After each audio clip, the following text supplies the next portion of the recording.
नमस्कार, आप देख रहे हैं नैतिक भारत न्यूज, वो मंच जहां जनहित, सच्चाई और सवालों को सबसे पहले जगह मिलती है।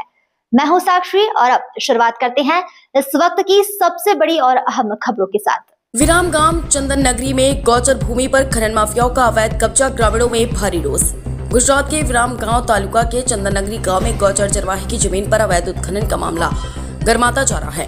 खनन माफियाओं द्वारा सरेआम किए जा रहे इस अवैध कार्य से स्थानीय ग्रामीणों में प्रशासन के खिलाफ गहरा आक्रोश व्याप्त है।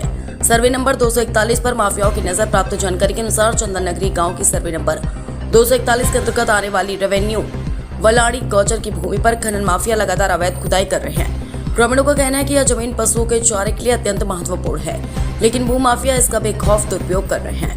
प्रशासन की चुप्पी पर उठे सवाल चंदन नगरी के पूर्व सरपंच ने आरोप लगाया कि इस अवैध खनन के संबंध में उन्होंने कई बार लिखित और मौखिक रूप से संबंधित अधिकारियों को अवगत कराया है। इसके बावजूद अब तक प्रशासन की ओर से कोई ठोस कार्रवाई नहीं की गई है। अधिकारियों की इस निष्क्रियता के कारण खनन माफियाओं के हौसले बुलंद हैं। ग्रामीणों की चेतावनी, पशुपालन पर निर्भर स्थानीय निवासियों का कहना है कि गौचर भूमि के नष्ट होने से उनके मवेशियों के सामने संकट खड़ा हो गया है। ग्रामीणों ने मांग की है कि इस अवैध उत्खनन को तुरंत बंद कराया जाए और दोषियों के खिलाफ सख्त कानूनी कार्रवाई की जाए। यदि जल्द ही कोई कदम नहीं उठाया गया तो ग्रामीण बड़े स्तर पर विरोध प्रदर्शन करने की रणनीति बना रहे हैं। रिपोर्टर भरत सिंह चौहान, अहमदाबाद से। મારું નામ પટેલ જાદવજીભાઈ કાંજીભાઈ રહે ચંદ્રનગર અને હું મારી ખેતી કરી મારી વ્યવસાય ઘર નભાવું છું।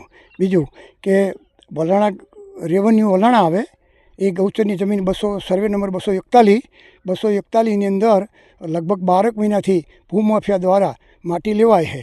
માટી હું ઘણી વિરોધ કરું તો મને ગામના લોકો, સભ્ય અને સરપંચ અને ગામના આગેવાનો મને હેરાન કરવામાં બાકી મૂકતા નથી। મેં લેન્ડ કમિટીની જમીન પણ આ લોકોની 200-250 વીઘા જમીન હાઈકોર્ટની અંદર જઈ લડી અને જમીન મેં સરકાર દાખલ કરાવી।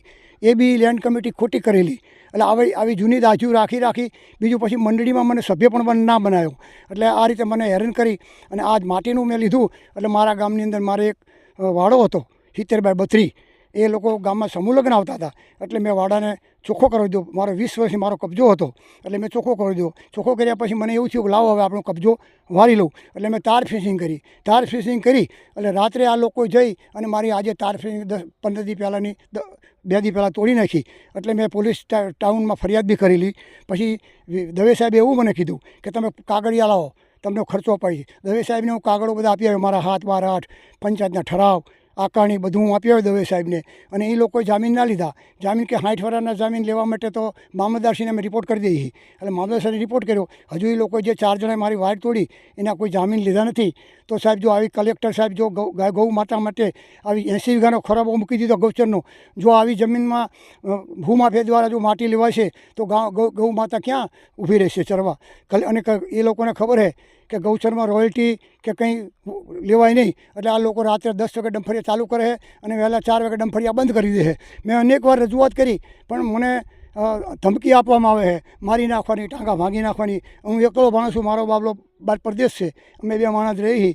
માટે આના માટે જો કોઈ ન્યાય નહીં મળે તો હું વડાપ્રધાને લેટર લખવાનો હું અને છેલ્લે ગામ મને હેરાન કરશે તો હું મારા આત્મવિલો પર સુસાઇડ પણ હું કરવાની તૈયારીમાં હું। માટે સરકારશ્રી આના પર ધ્યાન આપવું। બસ આટલું કંઈ મારી વાણી ઇનામ આપો। આ વલાણા ગામની જમીન છે, રેવન્યુ વલાણા આવે અને પંચાયત ચંદ્રનગર આવે। સરપંચ બને અને સરપંચે 72 કબજો મહાજનની જમીનો જમાયેલો। એ કબજો મેં મહાજનને પંકજભાઈને કીધેલું, પંકજભાઈ તમારી જમીન છે 72 વર્ષથી। એ પંકજભાઈએ કલેક્ટર મામલતદારમાં રદ કરાવી અને આજે પાટિયા મારી સરપંચની જમીન લઈ લીધી। એટલે મને હેરાન કરે છે।